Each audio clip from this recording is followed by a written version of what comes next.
Today I will be exploring a popular neighborhood among expats called El Cabanyal here in Valencia. I've heard so many different things about this area, both good and bad, and it piqued my curiosity. Many expats decide to move to live in this area, and finally I arrived to see it by myself and show you how it looks like, the streets, the bars, the restaurants, and at the end of this video I will give you my honest opinion about living in this neighborhood. So let's go!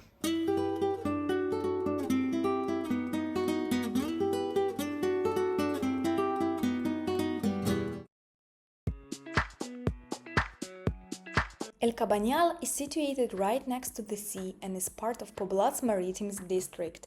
Originally, this neighborhood was a small fishing village that was outside the city walls of Valencia. Its roots go back to the 13th century when it was home to local fishermen who lived in small, colorful houses right by the sea. These houses are what give Cabanyal its iconic look today, with their vibrant tiles and unique architecture.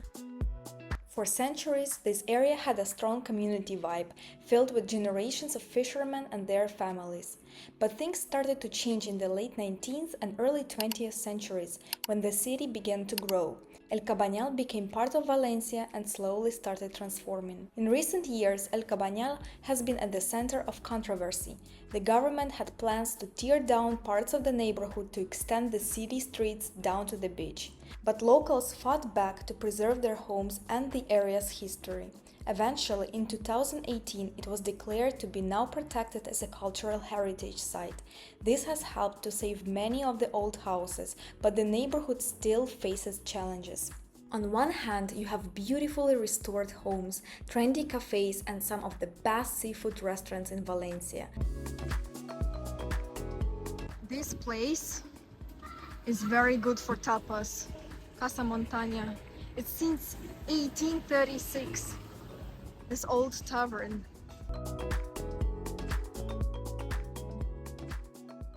On the other hand, there are still areas that feel neglected, with abandoned buildings.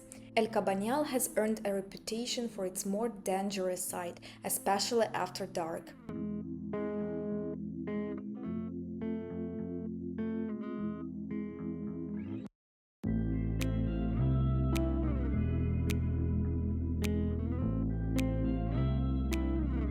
Some streets have issues with drug activity, and the area is known for squatters or ocupas who illegally occupy apartments. This is something expats who choose this area should be aware of.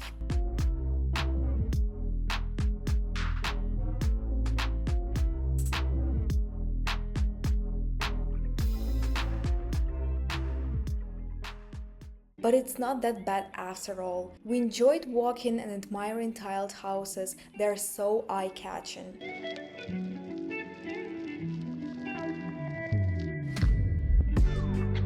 Cabanyal is a very Instagrammy place, so for a photo session definitely a nice spot because of the facades of all these houses. They're covered with the beautiful colorful tiles, just so vivid colors, and each house is different. So yeah, you can have a lot of great photos done here. This area has a vibrant community feel, with plenty of cafes and bars that are popular among both locals and expats.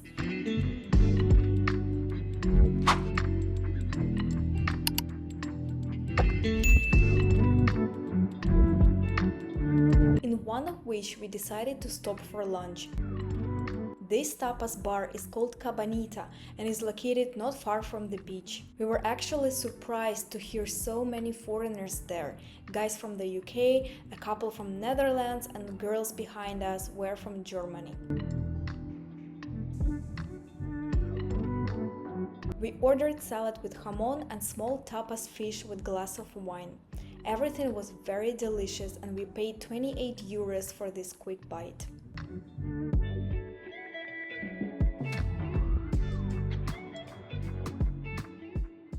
It's time to talk about rent. One of the reasons expats are drawn to Cabanyal is the rent prices. You can still find relatively affordable apartments here compared to Valencia city center. For example, rent prices for two-bedroom apartment range from 900 euros to 1300 euros per month. Newly renovated apartments, especially those designed for short-term rentals, tend to be more expensive. However, for long-term residents, there are still affordable options, though you may need to look around and be prepared to act fast.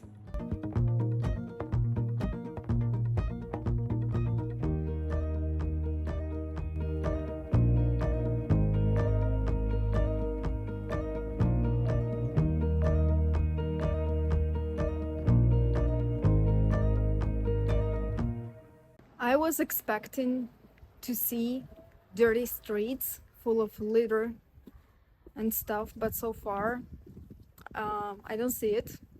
The streets are quite clean, not smelly or anything, and it's actually a very pleasant walk. Yeah, there are some houses that are old, but I think they're reconstructing them. Pretty much everything is. When there are a lot of constructions on the road, you can see that something they're doing. The whole street probably in the past was full with abandoned houses, and now it's just non-stop constructions here and there. Just amazing. Yeah. They're reconstructing all the street, the whole street, all under construction. Cabanyal is changing. It's not like it was before. So clearly Cabanyal is going through some positive changes, but I wanted to hear also an opinion from a local about it. We stumbled upon a very unusual store called El Drac del Cabanyal. And there we met with Eva, the owner and a native local from Cabanyal, whose husband's granddad was a fisherman.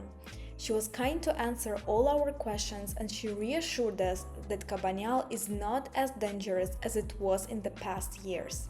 So do you feel safe here at night? During the night time, would you say it's safe? Sí. Yes? Sí. Okay. Is Because it I've the heard... same any place in Valencia or in another? I've heard that there are a lot of okupas here in the houses, and there is even some mafia and drugs going on. No. The same and another part of Valencia. Mm-hmm. No, it's possible. Houses, empty houses, no, it's possible, Yes. but it's possible ocupa. But normal now, no. In this moment, no. 10 years ago, it's possible. Okay. Now, no. By the way, if you'll be around this area sometime, don't forget to look into their store and support the local family business. They have a lot of cool things and everything is handmade.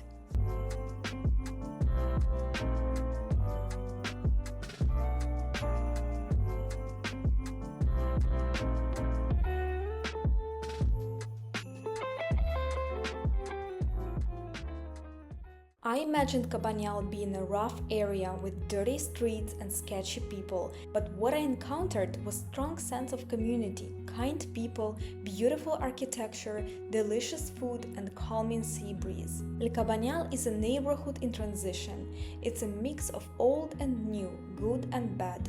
And as more people move here, the area will likely continue to change in a positive way.